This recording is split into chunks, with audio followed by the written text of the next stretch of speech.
we've talked about the science, the components in sunflower seeds. Now we want to talk about an important fact, and this will hopefully compel you to recognize that you may have to go educate your doctors. And I don't think it's really the fault of medical doctors, it's a medical school education. Because of the effect of big pharma and the constraints on doctors, you'll find out that most doctors are trained to prescribe medicine, but not really provide you nutritional guidance. In fact, the nutritional quote unquote experts that are out there on YouTube and so on, who don't have a systems approach, they'll constantly give you conflicting advice. And then the media coverage of nutrition is always, for example, fat is bad, fat is good. And you'll typically find out, here's an interesting meme. I spent years studying nutrition in medical school, said no medical doctor ever. You'll never hear a medical doctor saying I spent years studying nutrition in medical school. They're typically the goals people are trained by the pharma guys about drugs, and don't ask me for nutrition advice. Less than 70% of doctors receive nutrition classes in medical school. And those that do experience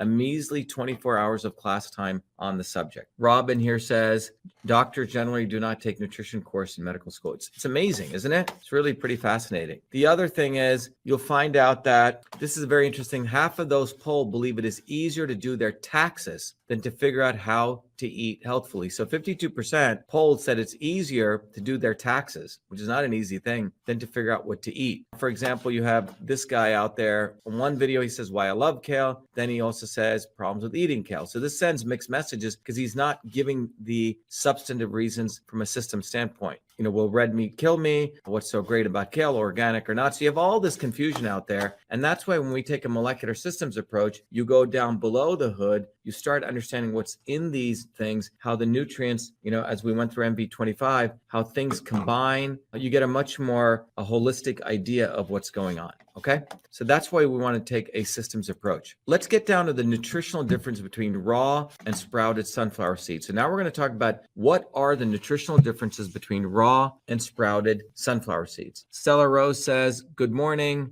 Dr. Shiva and all from South Africa. Trust everything's good. Very nice to have you, Stella. Ken Fielding says, Cytosolve is amazing and eliminates animal testing. That's what it does.